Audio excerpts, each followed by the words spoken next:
Hear it before you see it. A sound unlike anything you have ever been told to fear. Not thunder, not storm. Something worse, hooves, thousands of them, drumming the wet earth of central Gaul into a churning black slurry, and behind the hooves, the screaming. Not men screaming in terror, but men screaming in ecstasy. The ululating war cries of the finest cavalry on the planet, the chosen warriors of the Umayyad Caliphate, crashing forward through the cold October fog like the wrath of God made flesh and iron, and standing in their way, farmers. Well, not quite farmers, not anymore. These men had been forged over a decade into something else entirely, something Europe had never seen. They were planted knee to knee in the mud of a low ridge somewhere between Poitiers and Tours, their massive oak shields locked edge to edge in a wall so tight you couldn't slip a finger between them, their breath turning to white smoke in the biting autumn air, the stench of fear, sweat and horse dung rolling over them in waves. The cavalry hit them like a wall of iron and muscle and fury, horses slamming their chests into the wall of shields, rearing and screaming as lances splintered, men driven backward through the mud by pure animal weight. The wall shuddered. Every bone in every Frankish body screamed at them to run. The ground itself seemed to flinch, and then nothing. The wall held. The horses squealed and recoiled, and the Umayyad riders found themselves staring into the cold, expressionless eyes of men who were not going to move. Not today. Not ever. This is the moment the world changed, and nobody knew it yet.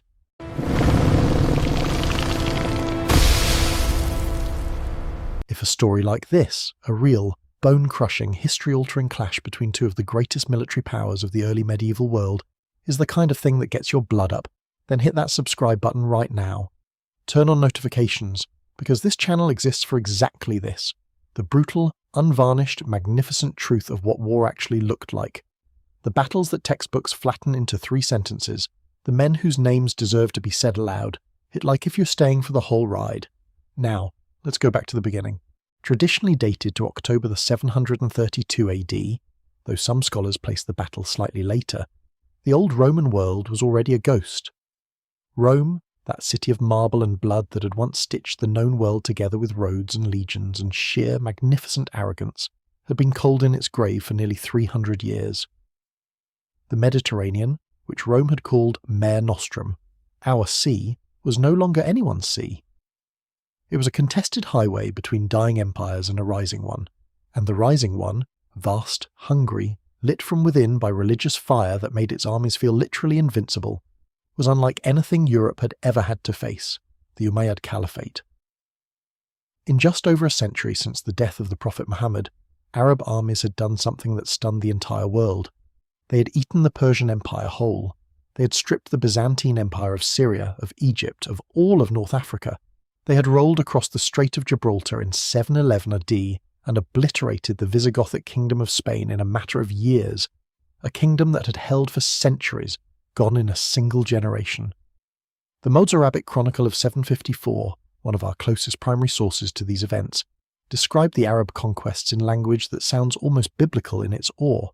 The chronicler, a Christian writing in what was now Muslim-controlled Spain, could barely find words adequate to the scale of what had happened.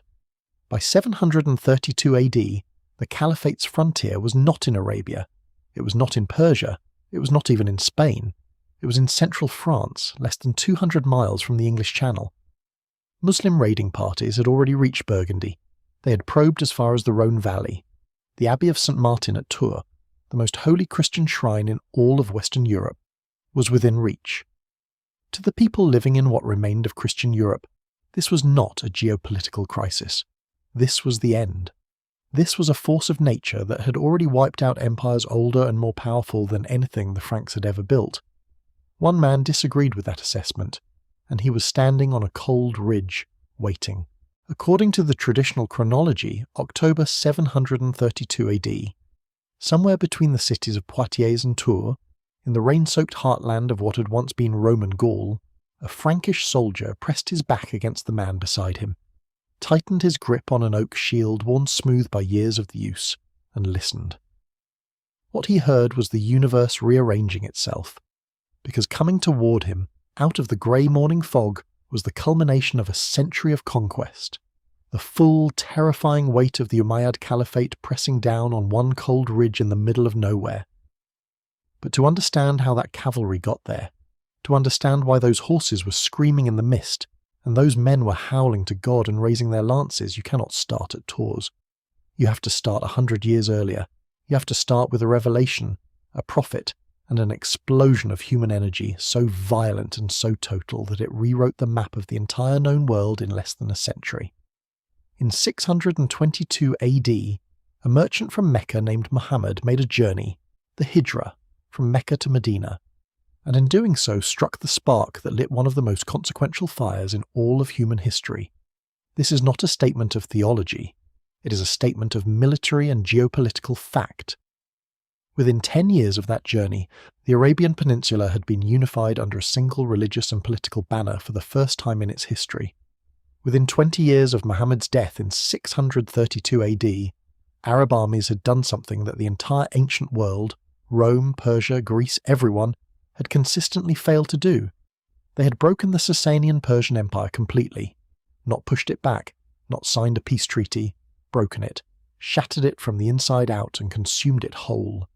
The Persian Empire, which had stood for over 4 centuries and had fought Rome to a standstill for generations, was simply gone, and the warriors who had ended it were already turning their horses west.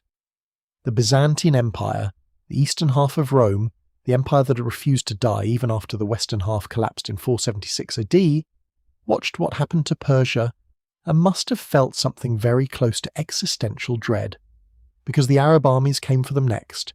Syria fell, Palestine fell, Jerusalem, the most sacred city in the Christian world, the city where Christ had walked and bled and died, fell to Caliph Umar ibn al-Khattab in 637 AD, taken not by storm but by negotiation, a detail that somehow makes the whole thing more unsettling rather than less. Egypt fell in 641 AD. Alexandria, that ancient seat of human learning, that city of libraries and philosophers and 2,000 years of accumulated civilization, changed hands in a matter of months. Then all of North Africa. The Umayyad Caliphate, which formally took power in 661 AD under Muawiyah ibn Abi Sufyan, inherited this momentum and turned it into a machine. Honestly, when you sit down and try to wrap your head around the speed of this expansion, it is almost physically difficult to process. We are talking about armies marching from the deserts of Arabia to the Atlantic coast of Morocco in roughly 70 years, not exploring, not trading, conquering, administering, converting, building mosques and roads and institutions. The Umayyad Caliphate at its peak stretched from the borders of China in the east to the Strait of Gibraltar in the west. It was, proportionally speaking, one of the largest empires in the history of the human species, and at its military core was the Arab cavalry, swift, lethally coordinated horsemen, sustained by religious conviction that transformed every battlefield into either a victory or a martyrdom. There was no such thing as a demoralizing defeat in that theological framework. You won, or you were rewarded in paradise. That is a terrifying thing to point at an enemy. In 711 AD, a Berber commander named Tariq ibn Ziyad crossed a narrow strip of water with roughly 7,000 men and landed on a rocky peninsula on the southern coast of the Iberian Peninsula. The rock still bears his name today, Jebel Tariq, the mountain of Tariq, which we mangle into Gibraltar. The Visigothic kingdom of Spain had been one of the major successor states to the Roman Empire in the west. It had endured for 300 years, had a functioning aristocracy, a church, an army, and the comforting illusion of permanence.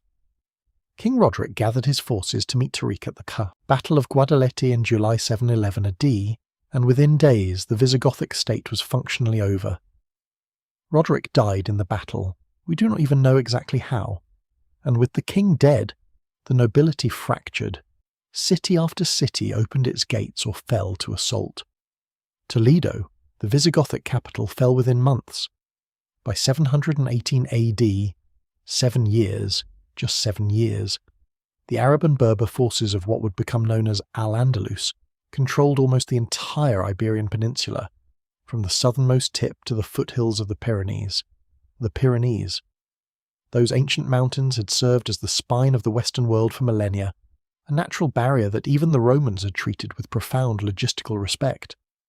For the Umayyad commanders in Al-Andalus, they looked at those mountains and saw not a wall but a threshold, a door.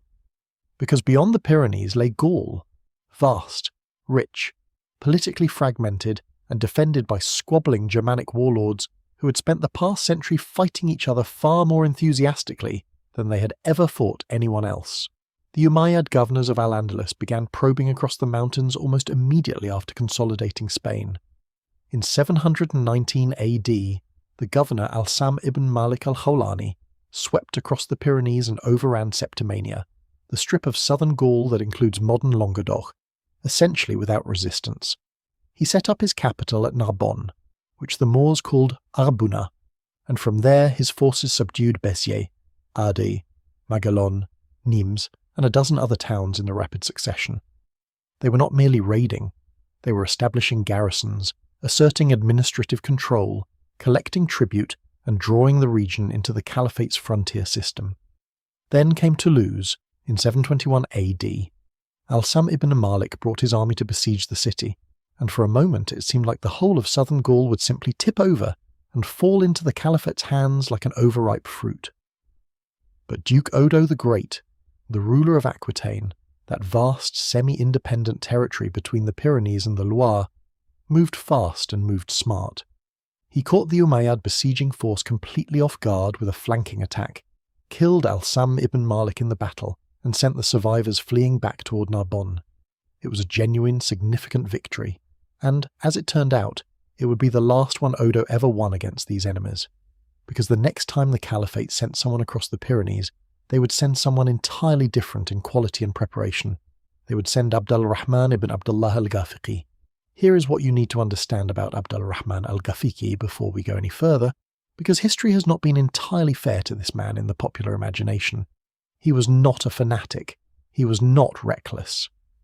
In his landmark work, God's Crucible, Islam and the Making of Europe, the historian David Levering Lewis characterizes Abdul Rahman as, in essence, intelligent, eloquent, and an accomplished administrator, a man of rare quality in a frontier post that chewed through lesser governors with alarming regularity. He had served in Al-Andalus for over a decade, had fought in the disastrous Battle of Toulouse alongside Al-Sam ibn Malik, had survived, regrouped, and learned. He had watched successive governors of Al-Andalus come and go, Anbasa ibn Suhaim al-Kalbi, then a series of short-lived commanders who barely made an impression before being replaced or killed, and he had watched all of them make the same fundamental errors, attacking too fast, depending too heavily on momentum, failing to consolidate. When the Caliph Hisham ibn Abd al-Malik appointed Abdul Rahman as the new Wali, governor of Al-Andalus in 730 AD, the Caliphate was placing its best available asset in the most consequential frontier in the Western world. Abdul Rahman did not ride straight for France. He was methodical. In 730 AD, almost immediately after his appointment, a Berber deputy governor named Uthman ibn Naisa, called Munuza by the Frankish sources, had concluded a personal alliance with Duke Odo of Aquitaine, apparently sealed by marriage to Odo's daughter Lampergie, and was in the process of trying to carve out an independent principality in what would later become Catalonia. This was unacceptable to Córdoba. Abdul Rahman moved against Uthman's rebellion immediately, crushed it in 731 AD, and killed Uthman, though some sources suggest Uthman killed himself when he saw the Arab cavalry coming. The alliance between Munuza and Odo was the political pretext Abdul Rahman needed. Odo had conspired against the Caliphate. That made him a legitimate military target, and behind Odo lay all of Aquitaine, and behind Aquitaine lay all of Gaul, and somewhere in Gaul, almost exactly 200 miles north of where Abdul Rahman now sat, planning his campaign in Pamplona, was the Abbey of St. Martin of Tours, the wealthiest, most venerated Christian shrine in the entire Western world.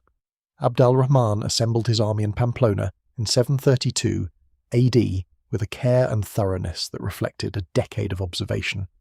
He called for volunteers and professional soldiers from Yemen, from the Levant, from across the vast human catchment of the Caliphate. The army that assembled was composed primarily of Arab cavalry, the finest, most experienced, most battle-tested horsemen in the world, fast-moving and lightly armoured for devastating speed, supplemented by Berber infantry and light cavalry, the veterans of 100 campaigns across 3 continents.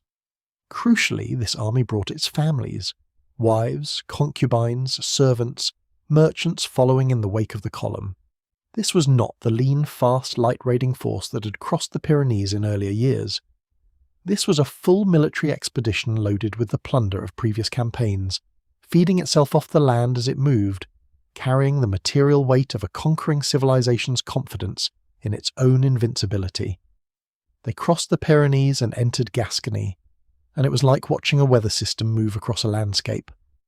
An unnamed Arab source, quoted in subsequent chronicles, described the advance with words that still carry their original weight across 13 centuries. That army went through all places like a desolating storm. Towns emptied, harvests were seized, churches burned. The population fled north, clogging the roads with refugees carrying what they could on their backs. Gascony dissolved in front of the advancing column. Aquitaine's southern borders folded inward like wet paper. By the time Abdul Rahman reached Bordeaux, the great wealthy port city at the mouth of the Garonne, Odo's strongest city south of the Loire, Odo had managed to scrape together whatever forces remained to him and march out to meet the invaders in open battle. What happened at Bordeaux in 732 AD was not a battle. It was an education, a brutal, one-sided, catastrophic lesson in the difference between an army built on feudal obligation and an army built on a decade of professional warfare. Odo's forces, whatever their equipment, had been trained for neither the sustained coordination nor the battlefield discipline that the Umayyad cavalry had developed over decades of professional campaigning across 3 continents. His infantry, bravely enough, tried to hold the field. The Arab cavalry hit them, broke them on the first charge, and then hunted them across the landscape as they fled. Bordeaux burned.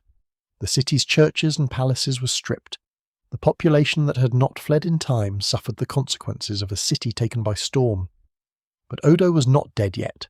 He pulled his surviving nobility together, rallied whatever men remained capable of fighting, and fell back northeast to the Garonne River to try to establish a defensive line. He failed. The second confrontation, the Battle of the River Garonne, was even more one-sided than the first.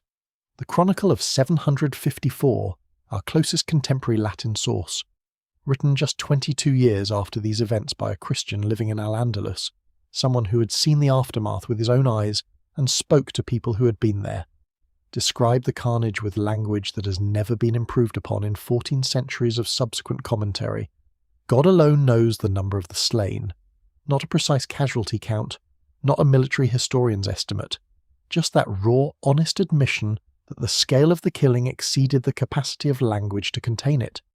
Odo's second army, like his first, was destroyed. Now Odo the Great, the man who had humiliated the Umayyads at Toulouse in 721, the man who'd been the nominal protector of all of southern Gaul for 2 decades, had nothing left. No army, no allies, no defensive line. His territory was being consumed from the south like a field on fire, and the only man in Western Europe who had both the military force and the will to do something about it was the one man that Odo had spent the past decade fighting, making alliances against, and treating as an existential threat to his own independence. The mayor of the palace of the Frankish kingdom, the man they would eventually call the Hammer. Odo packed whatever remained of his dignity and rode north to beg Charles Martel for help. The price of that help was everything. Odo had to submit to Frankish suzerainty, had to acknowledge, in front of his own nobles and Charles's, that he was no longer an independent ruler but a subordinate of the Carolingian house. It was a humiliation deep enough to sting across centuries, but Odo had no leverage and no alternatives, and somewhere to the south, Abdul Rahman Al-Ghafiqi was reorganizing his forces after the Garonne and preparing to push north toward Tours. The Chronicle of 754 tells us that Abdul Rahman decided to despoil Tours by destroying its palaces and burning its churches. The Abbey of St. Martin, with its legendary treasure, was the prize. That abbey was the beating heart of Frankish Christianity, the tomb of the most beloved saint in all of Gaul. If it burned, it would not merely be a material loss, it would be a theological catastrophe, a sign, visible across the entire Christian world, that God had abandoned the West.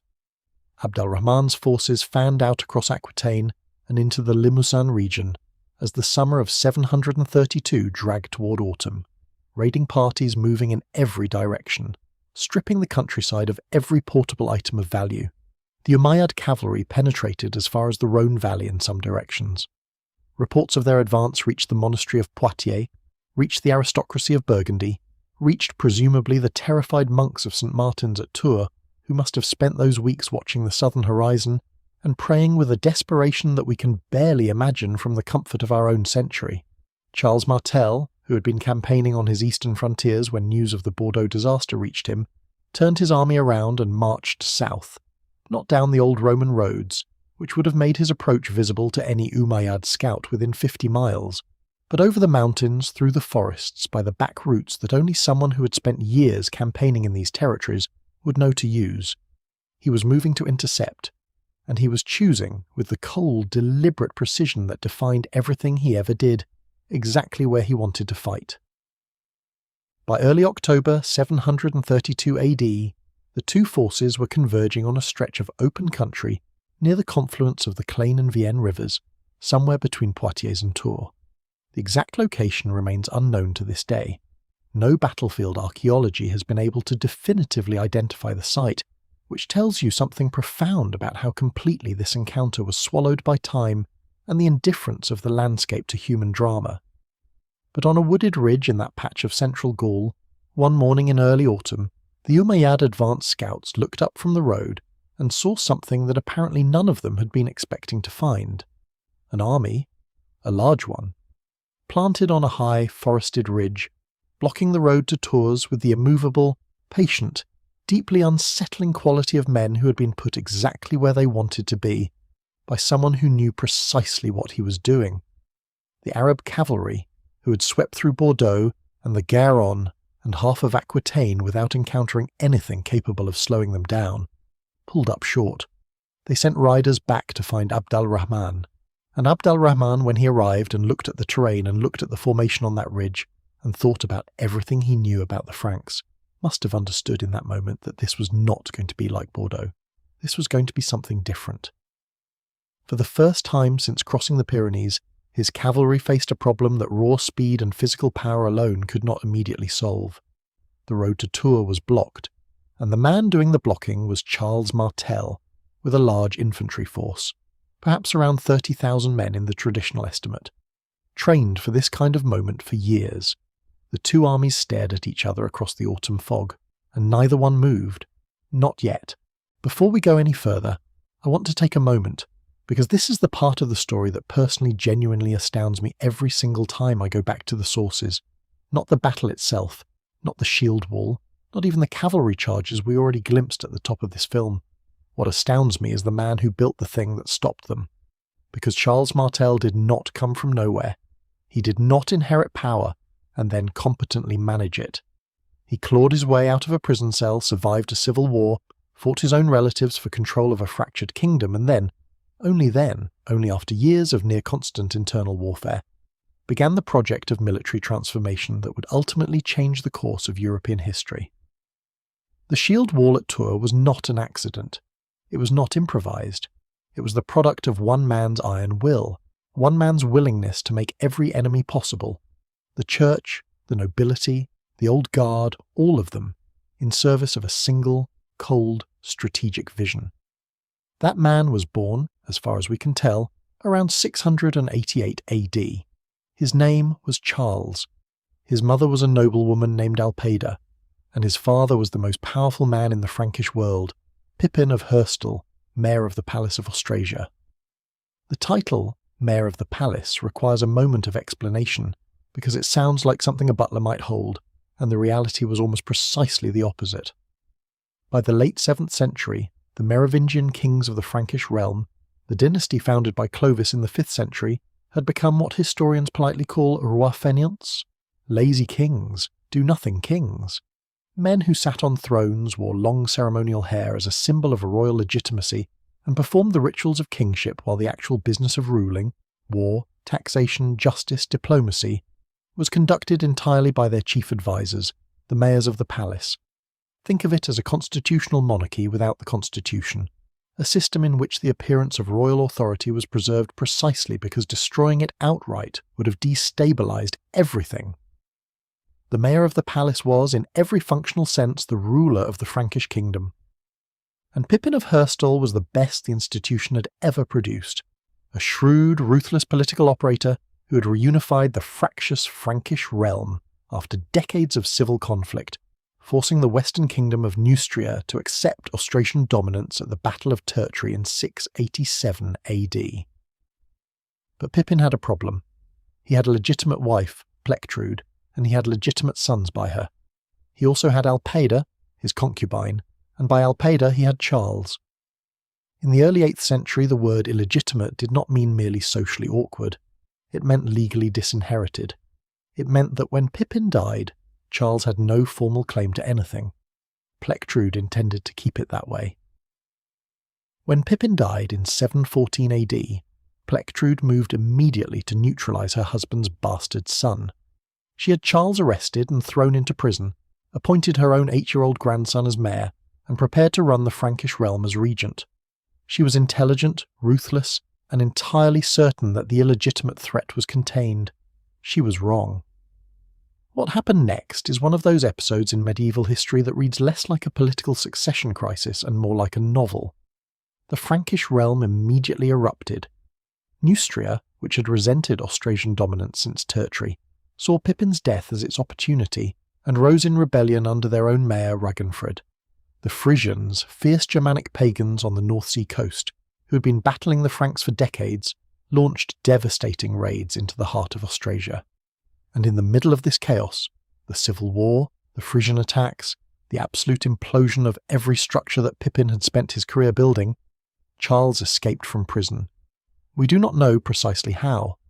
The sources are frustratingly vague on the mechanics of it, which means we are left to imagine a man of around 27 years old, the bastard son of a dead man, with no army and no title and no legal standing, walking out of a cell into a kingdom in flames, and deciding that this was actually his moment. He spent the next 2 years building a following from the eastern Frankish nobility, men who were loyal to the memory of Pippin, men who distrusted Plectrude, men who recognised in Charles the same quality of focused magnetic authority that had made his father dominant. He fought the Neustrians and lost initially, which is a fact that gets omitted from a lot of heroic retellings, but which matters because it tells you something about Charles's character. He lost, reorganised, and came back. In 716 AD, he defeated the Neustrian-Frisian alliance at the Battle of Amblève, a bruising, chaotic engagement fought in forested terrain in what is now Belgium. In 717 AD, he destroyed the Neustrian army conclusively at the Battle of Vinci, near Cambrai. By 718 AD, Plectrude had surrendered and handed him her late husband's treasure. Charles was now, functionally, what his father had been, the dominant power in the Frankish realm, and he had not inherited the position. He had won it the only way that ultimately matters in the 8th century, with blood and brilliance on a series of battlefields. But the Frankish realm he now controlled was a mess, and the threats were coming from every direction simultaneously. The Saxons, those tenacious, warlike pagans to the northeast, required constant military pressure to contain. The Alemanni and Bavarians in the south were asserting independence. The Frisians under their king Radbod continued to raid and resist. And to the south, across the Pyrenees, the Umayyad Caliphate was in the process of finalising its conquest of Spain. Charles spent the years between 718 and 725 AD in almost continuous warfare, east, west, north, south, fighting on multiple fronts simultaneously, winning, losing occasionally, winning again. The Frankish army he inherited from his father was adequate for internal Frankish warfare, but utterly unsuited to the kind of conflict that was coming from the south. And Charles, who was not merely a fighter but a thinker, knew it. Here is the military reality that Charles was confronting in the early 720s AD, and this is genuinely one of the most fascinating tactical problems in all of medieval history. The armies of the Frankish realm in their traditional form were fundamentally militias. When war was called, free Frankish men, landowners, farmers, the tribal warrior class, assembled with their own weapons and their own horses, served for a campaign season, and then went home to harvest their fields before winter. This system had worked well enough for warfare against other Germanic tribes, who fought the same way. Against the Umayyad Caliphate, it was a death sentence. Arab cavalry operated with a speed, coordination, and year-round professionalism that a part-time army of seasonal levies could not match on open ground. The Battle of the River Garonne had proved that with absolute terminal clarity. Odo's forces, a respectable Aquitanian army by the standards of the day, had been annihilated in open engagement. Charles needed something fundamentally different. His solution was revolutionary and expensive, grotesquely, controversially, church-offendingly expensive. Charles began seizing church lands, not just borrowing them, not just suggesting that perhaps the bishops might like to contribute to the defence of Christendom, actually confiscating ecclesiastical property on a systematic, deliberate, large-scale basis. The Frankish Church had accumulated enormous landholdings over the past 2 centuries, built up through pious donations, imperial grants, and the natural institutional tendency of religious organisations to accumulate property at every opportunity. These lands were the single largest pool of movable wealth in the Frankish realm. Charles took them, or more precisely, he took their revenues, redistributing the use of the land to his warriors as what would later be formalised as praecaria, a form of conditional land grant held in exchange for military service. The church remained the nominal legal owner, but the practical revenue, the grain, the livestock, the timber, the labour of the serfs who worked the land, flowed to Charles's soldiers. The fury this provoked from the Frankish church cannot be overstated. Bishops wrote letters, councils protested. One tradition, probably apocryphal but persistent enough to be worth noting, claims that after his death Charles was seen in a vision by St. Eucharius of Orleans, being tormented in hell specifically for this sacrilege. His own biographers acknowledge that he did not receive papal burial rites, a remarkable omission for the most powerful man in the Christian West. And yet, and this is the part that I find absolutely fascinating, the Church kept relying on him. The Pope would eventually appeal to Charles for military protection against the Lombards. The missionary Boniface, who was evangelizing the Germanic pagans with enormous courage and success, operated under Charles's political protection. The Church despised Charles's confiscations and needed Charles's army simultaneously, a contradiction that they managed with the pragmatic flexibility that institutional religion has always been very good at. What did Charles actually buy with those stolen church revenues? He bought time, he bought training, he bought the most precious commodity in 8th century warfare, permanence, a standing corps of professional soldiers who were not seasonal levies with one eye on the harvest, but full-time fighting men whose entire economic existence depended on their military function. They trained in the autumn, in the winter, in the spring, seasons when a peasant militia army would have been home tending fields. They practiced the shield wall drill not as an emergency improvisation, but as the fundamental, habitual, muscular reflex of their professional identity. They learned to hold the line not by screwing their courage to the sticking place in a crisis, but because holding the line was what they did, every day, as naturally as breathing. The shield wall itself, the formation that would define the Battle of Tours, was not a Frankish invention. The Romans had used variations of it. Germanic tribes had used it. The Norse would later raise it to an art form with their own Skjaldborg, but Charles's particular genius lay in what he built around it, a doctrine of deliberate strategic immobility. His infantry were trained not to advance, not to pursue, not to be lured out of formation by the natural human instinct to chase a retreating enemy.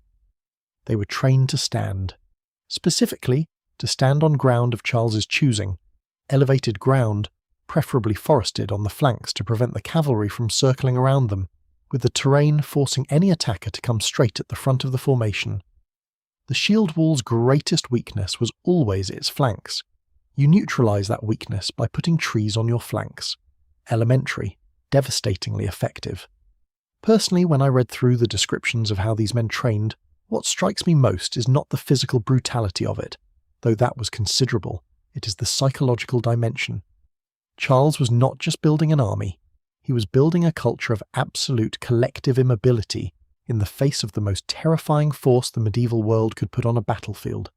A cavalry charge is not merely a physical threat, it is a psychological weapon. The thunder of hooves, the screaming of horses, the sight of armed men coming at you at speed. Everything in the human nervous system tells you to run. Charles spent years teaching his men to do the opposite, to stand, to trust the shield beside them, and to make stillness feel more natural than panic. That was the real weapon on the ridge. But let us not get ahead of ourselves, because before Tours, there was a decade of campaigns that forged this army in the only furnace that actually works for military training: real combat. Between 720 and 732 AD, Charles Martel fought the Saxons 3 times, the Alemanni twice, subdued Bavaria, launched multiple campaigns against the Frisians, and conducted at least 3 military interventions in the south to check Umayyad raiding parties that had penetrated into Burgundy and the Rhone Valley. Each of these campaigns was a classroom. Each engagement taught the infantry something the training fields could not: the experience of actual danger, of actual noise and blood and the smell of horses at full gallop, of watching the man beside you fall and deciding whether to break or hold. The army that emerged from this decade was not a theoretical construct. It was a battle-hardened, professionally equipped, psychologically conditioned fighting force that had been tested repeatedly in genuine combat conditions. Charles's equipment reforms matched his tactical doctrine with a cold logic that you have to admire regardless of your personal views on confiscating church property. He standardized his infantry's arms as much as was feasible in 8th century conditions. Large, round, or slightly oval shields of linden wood, faced with leather, iron-rimmed, built to absorb repeated blows without shattering. Heavy spears for the front ranks, long enough to reach past the front edge of the shield wall. Short swords for the close quarters, fighting that happened when the formation broke down locally. And, critically, mail coats for at least the front ranks, because the front rank of a shield wall receives the direct physical impact of a cavalry charge, and a man without armour in that position is a man who will not be standing there for the second charge. Armour cost money. Church land bought armour. The transaction, whatever its spiritual consequences, was militarily sound. His choice of battlefield was, as we have already touched on, another dimension of the same cold strategic intelligence. Charles was not going to fight the Umayyad cavalry in the open plains of the Loire Valley, where their superior speed and mobility could flank and envelop his infantry at will. He was going to find ground where the trees were thick enough on either side of his position to make flanking impossible, where the slope was steep enough to exhaust horses charging uphill, and where the road to Tours passed directly through the killing ground he was preparing. This is not the kind of tactical thinking you improvise. This is the product of years of studying the enemy's methods, understanding their strengths and their limitations, and engineering a situation in which their strengths became irrelevant and their limitations became fatal. By 730 AD, the threat from Al-Andalus was visible enough that Charles had begun specifically orienting his military preparations southward.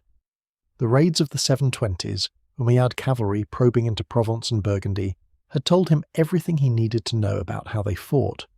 Fast, aggressive, dependent on mobility, brilliantly effective in open ground, psychologically dependent on the shock of the initial charge to break enemy formations before sustained combat became necessary. An enemy who depended on the shock of the first charge could be neutralized by building a formation that the first charge could not break. Charles knew this. He had been building toward it for years. He also knew something about the Umayyad army's one fundamental vulnerability, and this is a detail that almost never gets the attention it deserves in popular treatments of the battle. The Arab cavalry that conquered Spain and swept through Aquitaine was built for the heat of the Iberian Peninsula and North Africa. These were horses and men conditioned to campaigning in warm, dry conditions, light armour suited to hot climates, lean horses bred for speed over stamina in cold mud. The central Frankish autumn, wet, cold, the temperature dropping through October as the campaign season extended, was not their natural element. Every day that Abdul Rahman's army sat camped in the cold rain of central Gaul, staring at a wall of Frankish shields on a wooded ridge, was a day that worked against the Umayyad cavalry and for Charles's infantry. The cold did not bother men who had grown up in the Rhine Valley. It absolutely bothered horses from the Iberian steppe and soldiers from the warmth of Al-Andalus. Now, about Odo's arrival. Odo the Great rode into Charles's camp sometime in 732 AD. The exact timing is unclear, but it was before the Umayyad forces had reached the area between Poitiers and Tours, and the meeting between these two men must have been one of the most dramatically charged political confrontations in the 8th century. These were not friends. They were not even allies in any conventional sense. They were rivals who had spent years manoeuvring against each other for dominance in the complex political geography of post-Roman Gaul. Odo had made alliances with Munuza, Charles's enemy, specifically to balance Carolingian power. Charles had pushed Frankish authority south and west in ways that threatened Odo's autonomy. Now Odo was kneeling in front of the man he had spent a decade opposing, and the price was submission. Formal recognition of Frankish overlordship over Aquitaine, the surrender of his independence, the acknowledgement that the world he had known was gone. Charles accepted. The terms were hard, but Charles was not interested in humiliating Odo beyond what politics required. He needed Odo's local knowledge of the terrain between the Loire and the Garonne. He needed Odo's surviving forces, however depleted, to add to his own numbers, and he needed the political legitimacy that came from being seen as the defender of all Frankish and Aquitanian Christianity against the invader, rather than merely another Frankish warlord muscling his way south. The alliance was pragmatic, unsentimental, and essential. Charles marched his army south through the late summer of 732 AD. The continuations of Fredegar tell us that he moved with characteristic secrecy, avoiding the obvious road routes, threading through the forested uplands of the Massif Central and the Limousin, keeping his approach hidden from Umayyad scouts who were fanning out across Aquitaine in every direction. This was not merely tactical caution. It was the expression of a fundamental principle that runs through every campaign Charles ever fought. Never let the enemy choose the ground. Always arrive at the point of contact already positioned where you want to be, having denied the enemy the information and time needed to respond before it is too late. By the time Abdul Rahman's advance riders spotted the Frankish army on its wooded ridge above the road between Poitiers and Tours, Charles had already done the most important work of the entire battle. He had chosen a position where his enemy's cavalry, the weapon that had shattered every force it had met for the past decade, would be forced to attack uphill from the front against locked shields, with forest on both sides preventing the flanking movements that were the Umayyad cavalry's most devastating tactical tool. He had planted a large body of professional fighting men, perhaps around 30,000 in the traditional estimate, in precisely the configuration that maximised their strengths and neutralised their vulnerabilities. He had brought them across hundreds of miles of difficult terrain without the Umayyad intelligence network detecting the approach, until it was too late to respond strategically. The man staring at Charles's shield wall from across the valley floor, Abdul Rahman Al-Ghafiqi, was not a fool. He understood what he was looking at. He spent 7 days, 7 full days, studying the Frankish position, probing its edges with light cavalry, trying to find the weakness, the gap, the way around. The Chronicle of 754 makes this waiting period explicit. 7 days of skirmishing and reconnaissance before the main battle was joined. 7 days in which the October cold deepened, the horses shivered in their picket lines, the Umayyad soldiers looked up at those Frankish shields on the ridge and felt, perhaps for the first time in this campaign, something that was not quite certainty, something colder, something that reminded them that they were a long way from home, in a land that was beginning to feel genuinely hostile, facing an enemy that was not running. 7 days. Charles waited. His men ate their rations, sharpened their weapons, adjusted their shields, breathed the cold air of central Gaul and waited. They had been trained for this. The waiting was part of the training, and on the 8th day, Abdul Rahman decided he had waited long enough. He gave the order. The cavalry formed up. The horses, already unsettled by days of cold and inactivity, felt the change in mood and began to paw the ground and toss their heads, their breath streaming in the morning air like the smoke from 100 small fires. The command riders galloped down the lines. The standards went up, and then the drumming started, that sound, vast and rhythmic and escalating, that we heard at the very beginning of this story, that sound that rolled up the ridge and washed over the Frankish shield wall like a wave. The warriors of the Umayyad Caliphate, men who had broken armies from the Indus to the Loire, gathered themselves and moved. The Frankish shields locked. The spears came level. The men in the front rank, those trained, professional, cold-eyed veterans of a decade of European campaigning, planted their feet in the wet earth of a ridge in central Gaul and stared straight ahead. No one screamed. No one prayed aloud, or if they did, the sound was swallowed by the noise coming up the hill. Every man there knew, that the next few seconds would determine whether everything Charles Martel had built, everything he had stolen and sacrificed and bled for, was sufficient. The cavalry hit the wall like the hammer of God, and the wall held. You know what is genuinely terrifying. That scene we just described, cavalry appearing out of nowhere, slamming into something you thought was safe with absolutely zero warning. And honestly, that is exactly what happens to most of us online every single day. You're browsing, working, maybe accessing your banking or your research for a project, and somewhere out there a data broker, a hacker, or a surveillance system has already spotted you. No warning, no drumroll, just exposure. That is why this episode is brought to you by NORDVPN. I have been using it personally for over a year, and the thing that genuinely sold me was not the marketing, it was the simplicity. One click. Your connection is encrypted, your real IP address is hidden, and you can access content from servers in over 100 countries as if you are physically sitting there. I use it when I am travelling, and if you run a history channel and go to archives and libraries abroad, you absolutely need this, and I use it at home whenever I'm on any network I did not personally set up. The threat intelligence features that flag malware and phishing attempts in real time are genuinely useful, not gimmicks. Charles Martel spent years building his defences before the cavalry arrived. Do not wait until you have already been breached to think about yours. Go to NordVPN right now, the link is in the description, and use our link to get a massive discount plus 4 extra months free on a 2-year plan. Build your shield wall before the horses start moving. Now, back to the ridge. Let us talk about cold. Not the comfortable fireplace and mulled wine cold of imagination, but the wet, bone-penetrating cold of central Gaul in October, mud that never quite dries, fog off the river, leather and wool turning damp, fingers stiffening around spear shafts. This mattered because cold is not an equal opportunity weapon. The Umayyad army had been in the field for months, and now its cavalry was sitting in a river valley for 7 days, while horses consumed fodder and the countryside around them had already been stripped by foragers. A cavalry army needs movement, feed, space, and momentum. Charles had trapped it in cold waiting. The men felt it too. Arab and Berber soldiers equipped for Iberia and North Africa were now camped under canvas, in weather the Franks understood in their bones. The Chronicle of 754 does not give us a weather report, and we should not pretend it does. But the strategic context is clear enough. Abdul Rahman could not sit there forever. Charles had chosen ground that forced the enemy to attack, not when the cavalry was freshest, but when delay had become dangerous. Up on the ridge, the Frankish position was something to behold. I say that not for rhetorical effect, but because the primary sources, even through their limitations, convey a genuine quality of astonishment about what Charles had built there.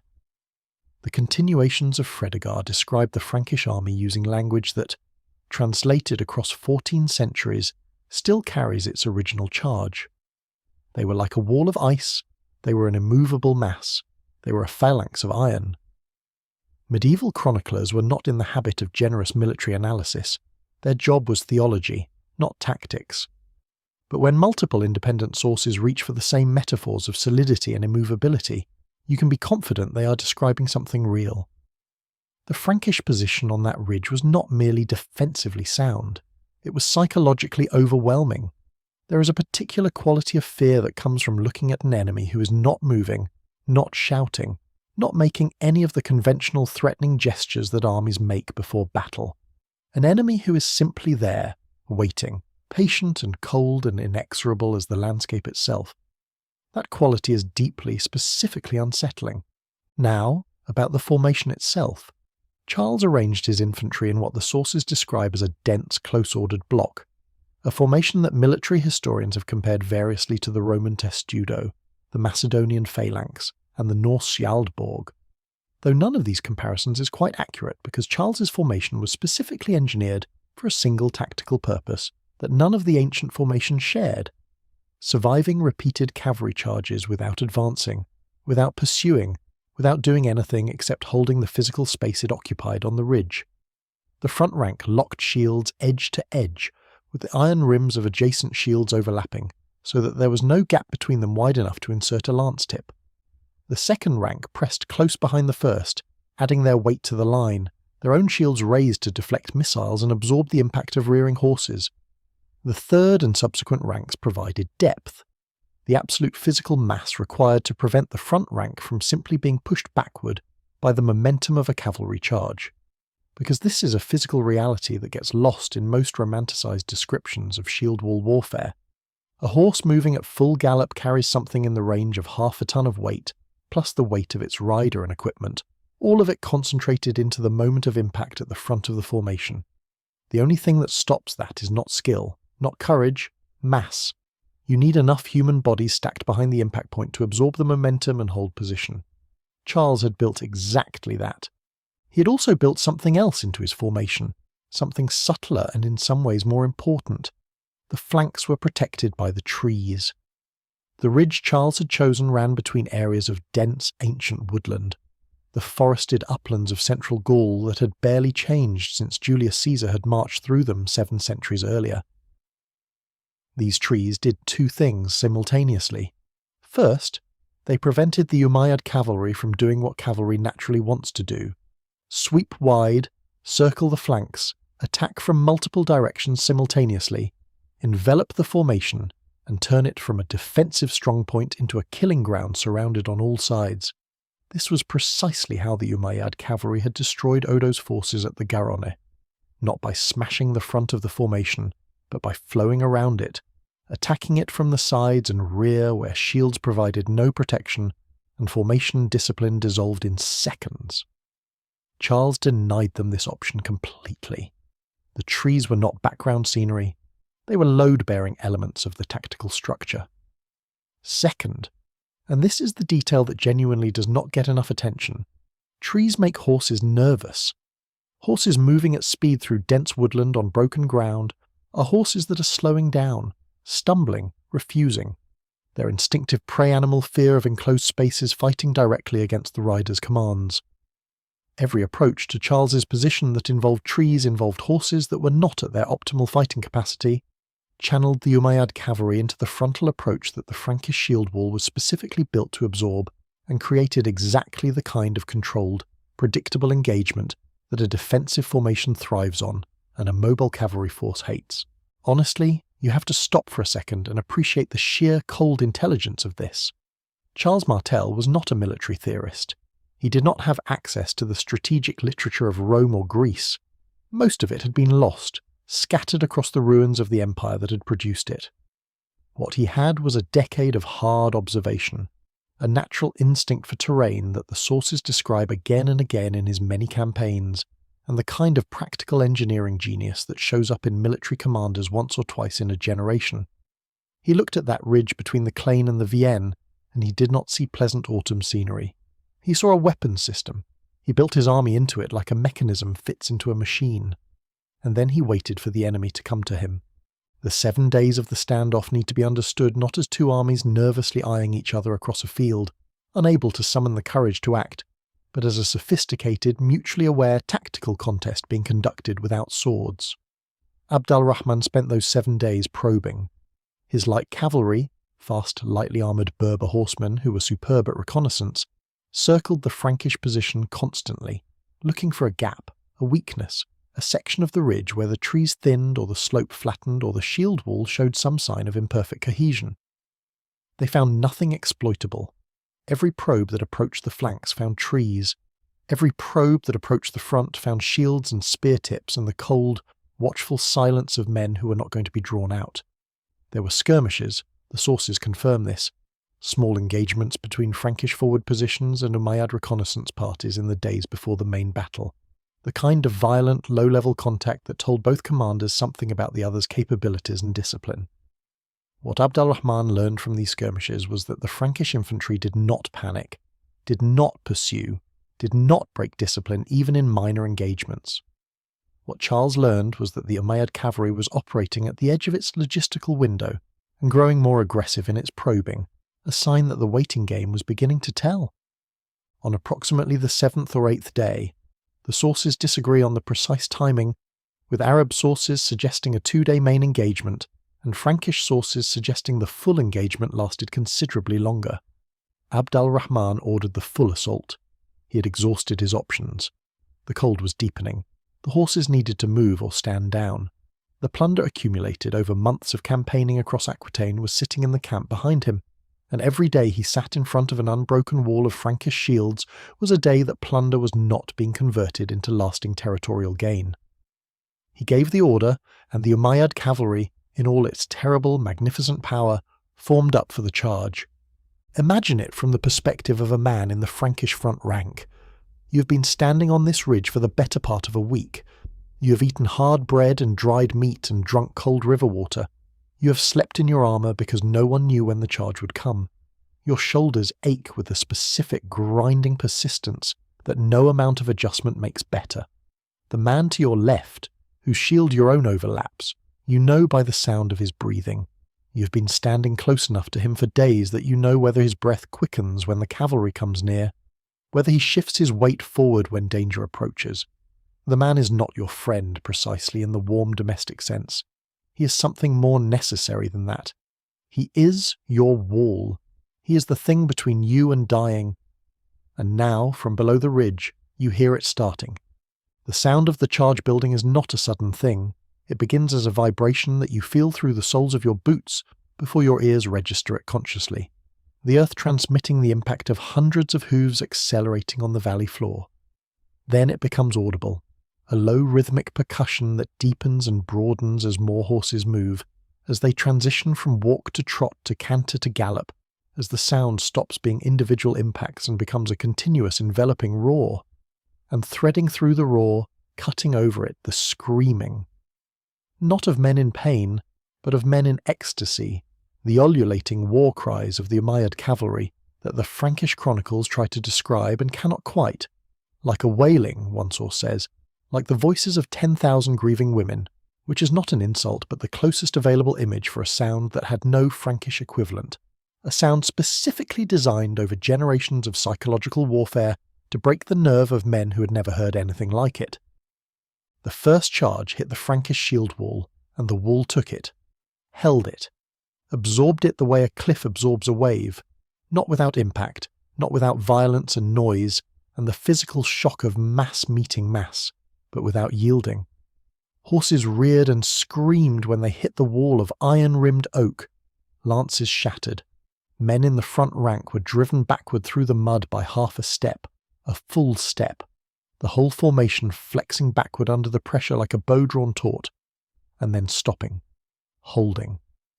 The riders in the second rank of the cavalry charge, already committed to their course, crashed into the horses at the wall, adding to the chaos, creating exactly the kind of tangled, immobile mass of horses and men that a cavalry charge must at all costs avoid becoming, because a stationary cavalry force in close contact with an infantry formation is not cavalry anymore. It is just men on horses, and men on horses are not better than men on foot in the narrow grinding chest-to-chest fighting that follows when a charge fails to break a line. The Frankish spearmen went to work, short, economical, vicious thrusts over the tops of shields. Not the grand, sweeping blows of heroic poetry, but the compact, brutal, mechanical violence of trained men doing a job they have practiced 10,000 times, targeting the gaps between armour plates, the exposed necks of horses, the thighs of riders whose legs were level with the front rank spear tips. Horses, no matter how courageous or well-trained, have a limit. When a horse is cut, when a horse is in genuine pain at close quarters with no room to move and no visible path of escape, the horse's instinct overrides its conditioning, and it turns, or rears, or simply stops moving forward. The first charge broke on the wall. The riders pulled back, regrouped, and came again. And again. This is the detail that I think most people do not fully absorb when they encounter this battle. In textbooks or brief summaries, it was not one charge repulsed and then a retreat.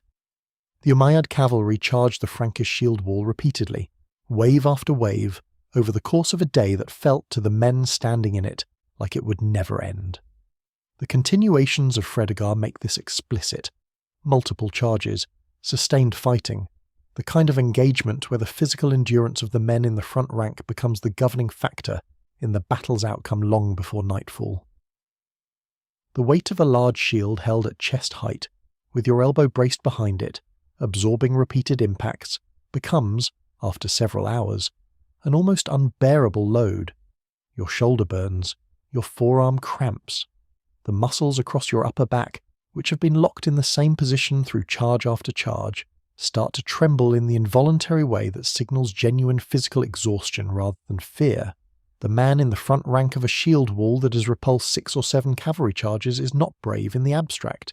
He is brave in the concrete, physical, intimate sense, brave against his own body's increasingly insistent demand that he put the shield down and sit down and stop. They did not put the shields down. Charles was not merely standing behind his formation watching. The sources suggest he was actively commanding, moving along the rear of the line, directing reserves to points of local pressure where the wall had bent backward under a particularly heavy charge, calling forward fresh men to relieve those in the front rank who had been there too long, managing the human resources of the wall with the same cold competence that had characterized every military decision he had ever made. Medieval command was not the remote map and headquarters operation of modern warfare. It was personal, physical, immediate. Your men needed to see you, needed to know that the man who had put them on this ridge was still there, still certain, still unworried. Charles Martel was, by the evidence of his entire career, extraordinarily good at projecting exactly this quality. He had spent 20 years as the kind of commander men followed into situations that made rational calculation suggest walking away. The ridge at Tours was just the largest and most consequential of those situations. The charges continued through the morning and into the afternoon. Each one failed. Each one cost Abdul Rahman horses, men, and the psychological momentum that is the Umayyad cavalry's most essential tactical resource. Because here is what repeated failure does to a cavalry force. It is not merely the physical losses, though those compound. It is the narrative, the story a cavalry army tells itself about its own nature is a story of invincibility, of irresistible speed and power, of the moment when the charge strikes and the enemy breaks and the world opens up in front of you. That story had been true for 100 years, across 3 continents. On that wooded rise in central Gaul, on a grey October afternoon, the story kept failing to happen. The charge went in, and the wall held, and the horses came back bloody, and the riders came back rattled, and Abdul Rahman looked at his formation and looked at the ridge and understood, with a precision that must have felt like something cold settling in his chest, that the tactical script he had relied on his entire career was not working. He needed to change something. He needed to find a way to break the wall or find a way around it, because the one thing he absolutely could not afford was a 3rd day of this.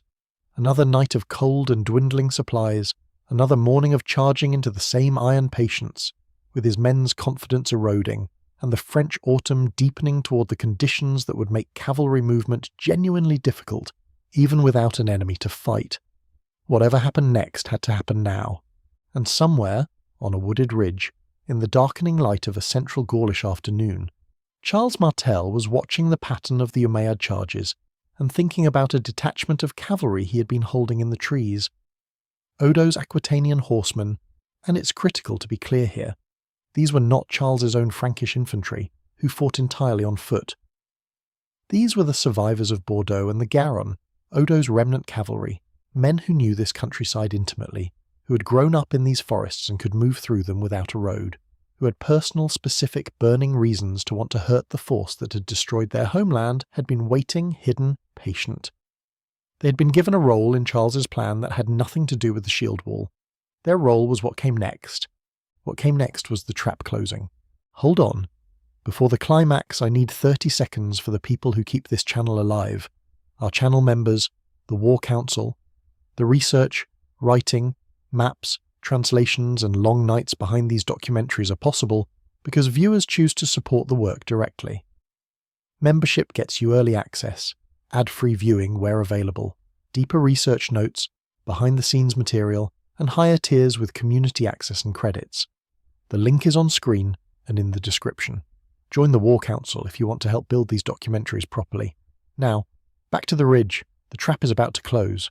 The afternoon light was failing. Not dramatically, not in the way poetry requires. No blood-red sunset, no providential shaft of light breaking through the clouds. Just the ordinary grey dimming of an October afternoon in central France, the temperature dropping, the horses spent, and Abdul Rahman looking at a problem that had not changed all day. He had charged the wall. The wall had not moved. The Frankish infantry had bent, absorbed, closed ranks, and returned to shape.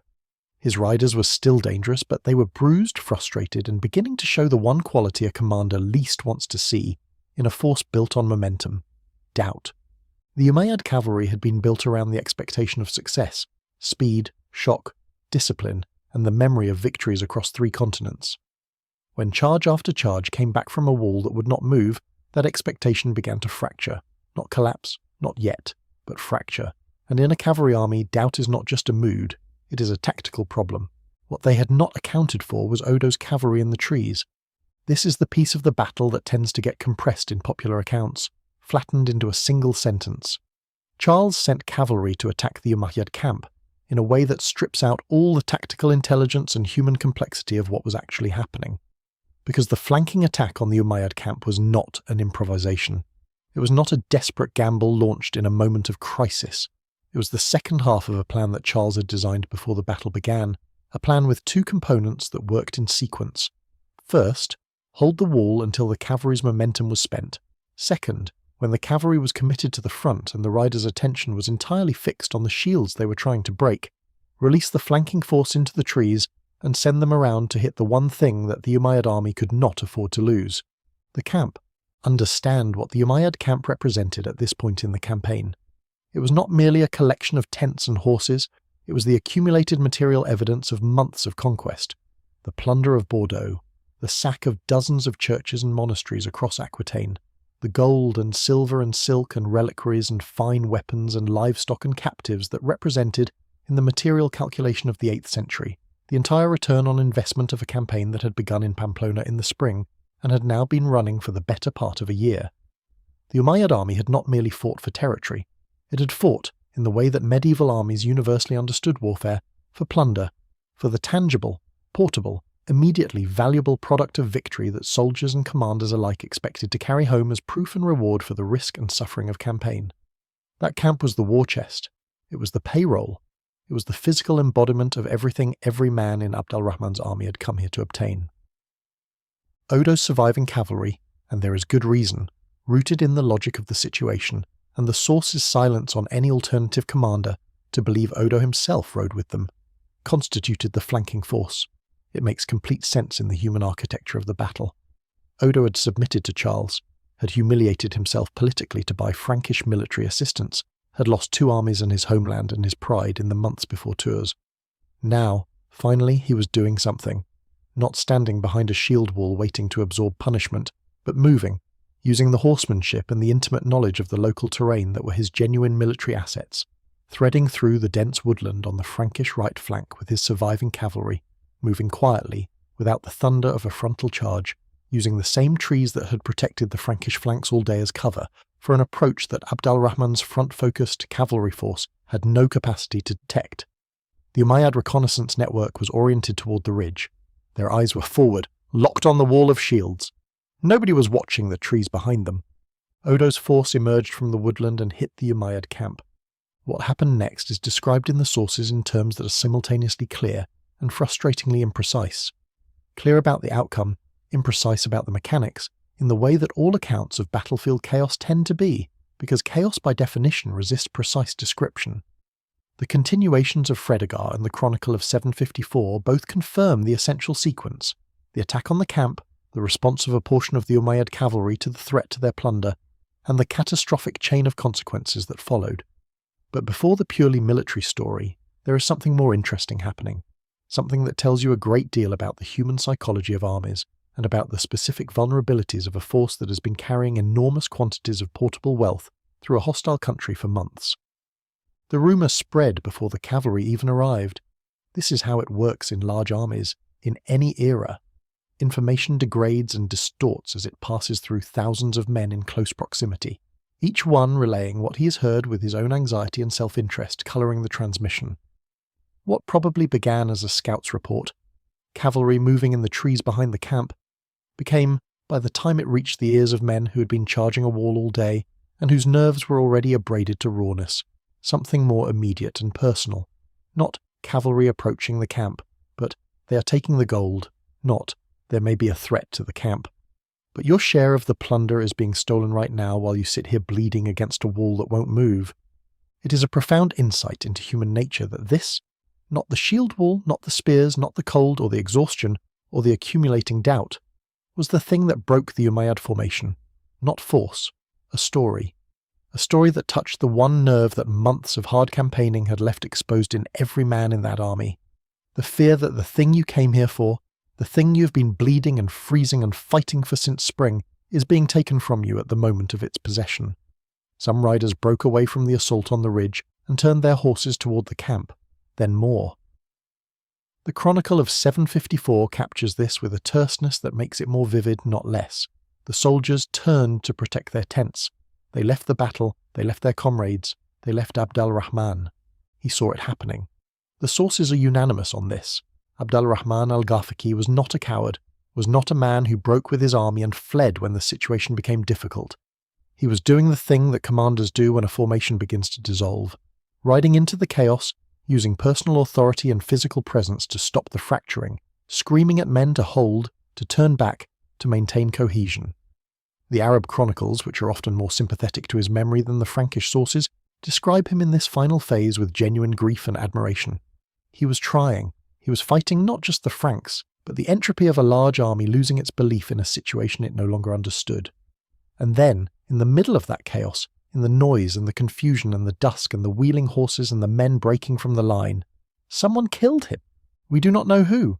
We do not know exactly how. The sources disagree even on this most fundamental biographical fact of the man's death. The Frankish sources say he was cut down by Frankish soldiers who broke through his guard when the formation fractured. The Arab chronicles say he died fighting, surrounded and overwhelmed, still trying to rally his men when the enemy reached him. Both versions are plausible. Both versions are consistent with the character the sources describe across his entire career. What we know with certainty is that he died on a field somewhere between Poitiers and Tours on a grey October afternoon, and that the moment his body hit the ground, the last organising principle holding the Umayyad assault together went with it. The effect was immediate, but we should be careful not to turn source uncertainty into a clean movie scene. The assault fractured. Men who had been pressing the ridge were now looking back toward the camp. Units that had been committed to the front were suddenly divided between the battle line, the plunder, and the dead commander whose authority had held the attack together. Some traditions describe what followed as a collapse. Others preserve the memory of a withdrawal that retained more order than the Frankish version would like to admit. What is safe to say is this: the offensive was broken. The campaign had lost its commander, its momentum, and its reason to continue. Charles Martel did not pursue immediately. This decision, counterintuitive, difficult, requiring the suppression of every natural military instinct that says to chase a broken enemy and destroy it entirely, is one of the most revealing things about Charles as a commander. He had spent a decade training his infantry to not pursue, to hold their formation, to deny the enemy the opportunity to feign retreat and draw them into open ground where cavalry could reform and slaughter the infantry as it chased piecemeal across open terrain. The Arab cavalry had used exactly this tactic, the feigned retreat followed by a devastating countercharge, in battles across the Middle East and North Africa.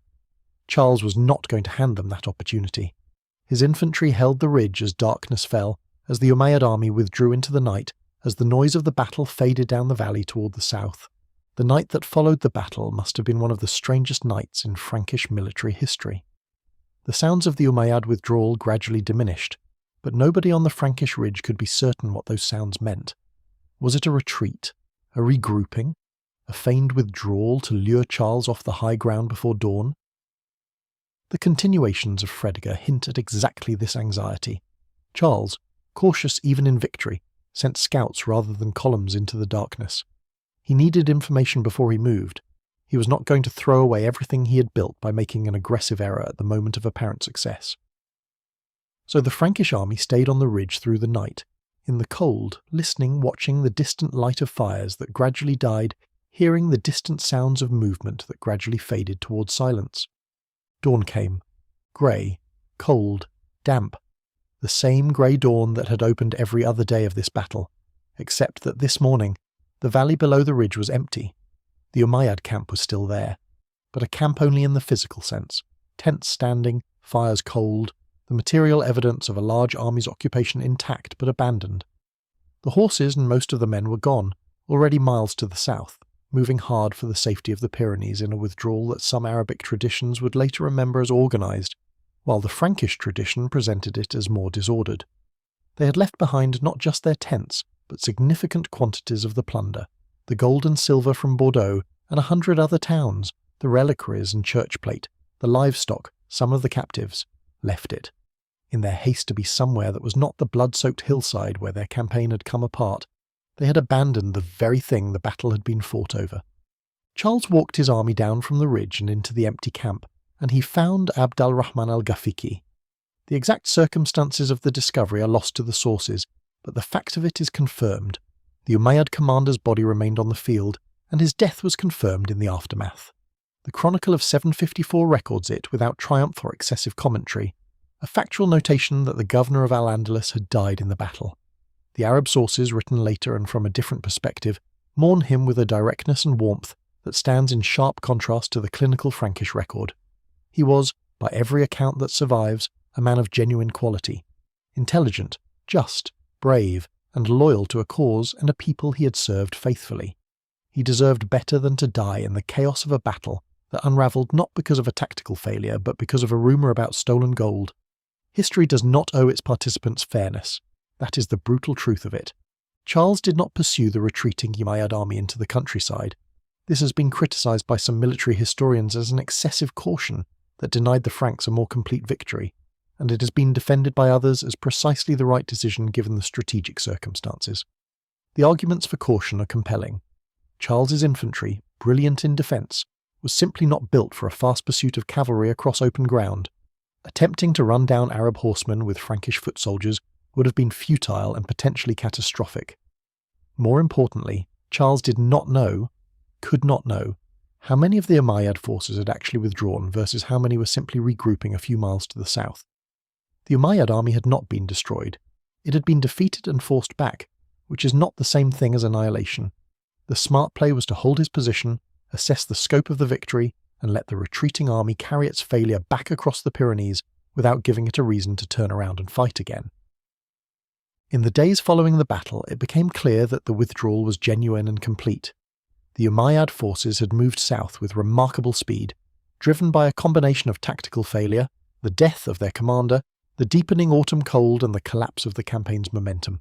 Towns that had been abandoned in their path began cautiously to reopen. Refugees started the long walk home to find out whether their farm still existed, and Charles Martel, standing in the empty Umayyad camp between Poitiers and Tours, surrounded by the abandoned plunder of half of Aquitaine, began the work of translating a tactical victory into a strategic one. He distributed the captured material among his soldiers, the gold, the weapons, the animals, cementing the loyalty of the men who had built the wall and held it. He formalised his authority over Aquitaine, where Odo's submission had already created the legal framework for Frankish overlordship. He sent messengers north and east, to every Frankish noble and every Christian bishop who had spent the summer watching the southern horizon with dread, informing them that the cavalry had been stopped, that the wall had held, that the road to Tours was open and would remain open. The aftermath of Tours was not, contrary to the mythology that would grow around it, the immediate and total end of Umayyad military activity in southern France. The Umayyad stronghold at Narbonne, established in 719 AD and now serving as the primary Islamic foothold in what is now southern France, would not fall until 759 AD, 27 years after Tours, 9 years after Charles Martel himself had died. There were further raids into Gaul in the 730s, including a dangerous Umayyad push through the Rhone Valley in 735 AD that required another 4 years of campaigning to contain. History does not operate in clean chapters. One battle, however significant, does not flip a switch and change everything instantly. The process of rolling back Umayyad power in southern Gaul took decades, required multiple campaigns, consumed enormous resources, and was only completed under Charles's sons after his death in 741 AD. Anyone who tells you that Tours ended the Islamic threat to Europe in a single afternoon is giving you the simplified version. The truth is messier and more interesting. But here is what Tours did do, immediately, decisively, permanently. It established, beyond any further possibility of doubt or denial, that Frankish infantry properly led, professionally trained, and tactically positioned could stop the finest cavalry in the world. This was not a theoretical possibility before Tours. It had never been demonstrated on this scale, against this enemy, in this context. After Tours, it was a fact, a physical, historical, documented fact that every military commander in Europe could point to and build from. Charles Martel had proved that the Umayyad cavalry was not invincible. That was not a small thing.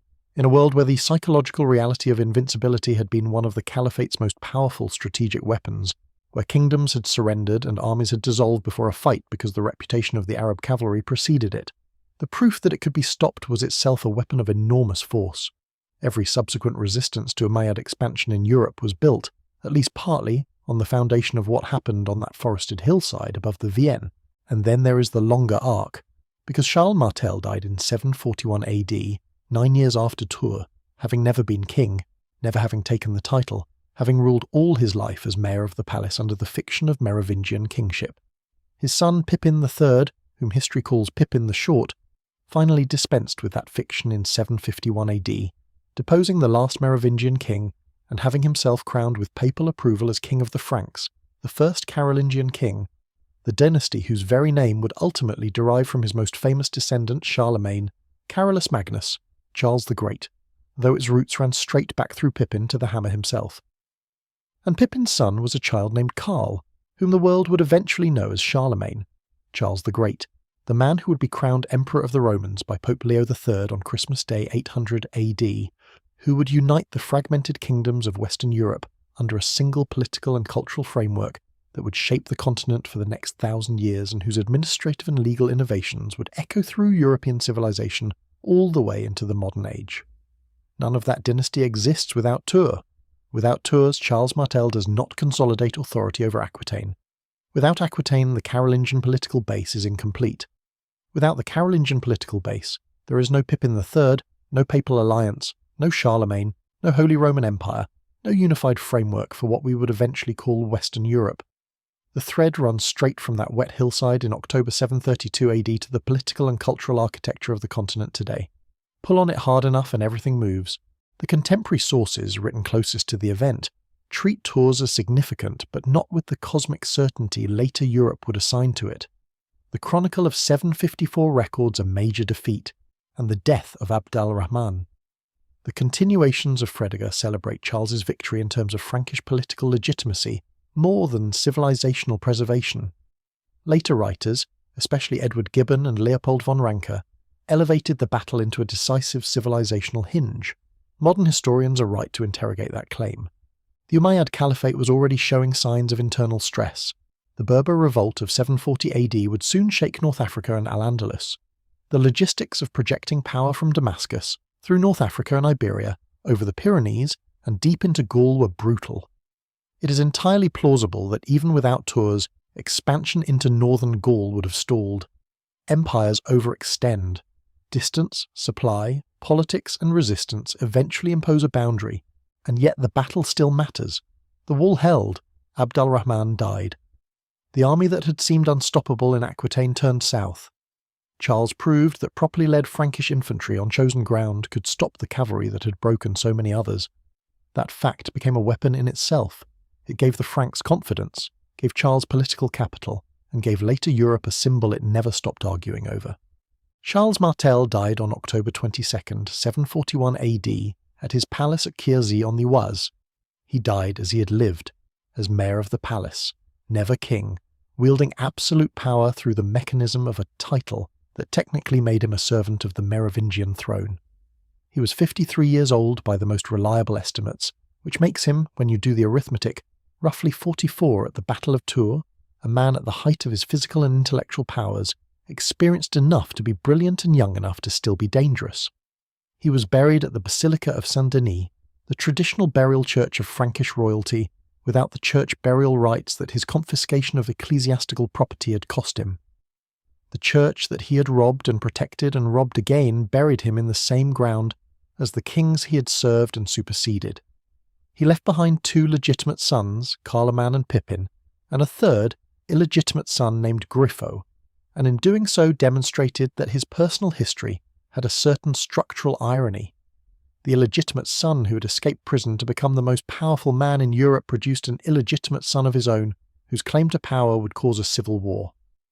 The wheel turns. His nickname, Martellus, the Hammer, was given to him by 9th century chroniclers interpreting his victory at Tours as divine judgment. possibly drawing a conscious parallel to Judas Maccabeus, the Jewish warrior leader of the Maccabean revolt who bore the same epithet. The name has outlasted everything else about him. Every institutional structure he built has been dissolved by time. Every political arrangement he made has been superseded. Every city he ever visited has been rebuilt beyond recognition. But the name endures, the hammer, because it captured something real and essential about the man and about the particular quality of will that drove everything he did. He hammered his way out of prison. He hammered the Neustrians at Vinci and the Frisians and the Alemanni and the Saxons. He hammered the Umayyad cavalry into the oaken iron of his shield wall until the cavalry broke and left. He hammered the political landscape of Western Europe into a shape that his grandson would refine into an empire. The hammer is not a metaphor. It is a biography in a single word. The debate about Tours will continue. It should continue. The best history is always contested history, always the site of genuine disagreement between intelligent people who have read the same sources and reached different conclusions, because that disagreement is itself a measure of the event's continuing relevance. A battle that nobody argued about would be a battle that nobody cared about. The fact that 14 centuries later we are still asking whether Charles Martel saved Western civilization or merely won a very important battle is itself the most profound evidence of how much that patch of wooded ground between Poitiers and Tours still matters, not because we have resolved the question, because we cannot stop asking it. Stand on the ground between Poitiers and Tours on an October morning, cold, grey, the fields damp, the trees at the edge of their autumn colour, and feel the wind coming down from the north. Charles's men stood somewhere near here. They were cold and tired and scared, and they held the line anyway. That is the story. That is all of it, and the whole of it. The wall held, the hammer struck, and the world, for better and worse, and in ways none of them could possibly have imagined, was never quite the same again. If this documentary moved you, if you walked through the mud with those Frankish soldiers and stood in that shield wall, then hit subscribe, hit like, and leave a comment below. Do you think Tours truly saved Western civilization? Or was it one dramatic battle in a larger, messier frontier war? I want to hear your take. And if you want to support the research behind videos like this, come find us on Ko-fi. The link is in the description. Every contribution goes into books, translations, maps, and keeping this channel alive. The 2 videos on screen now are the ones our algorithm thinks you will love next. Watch both. We will see you on the next battlefield. Subscribe, stay curious, and never let the wall break.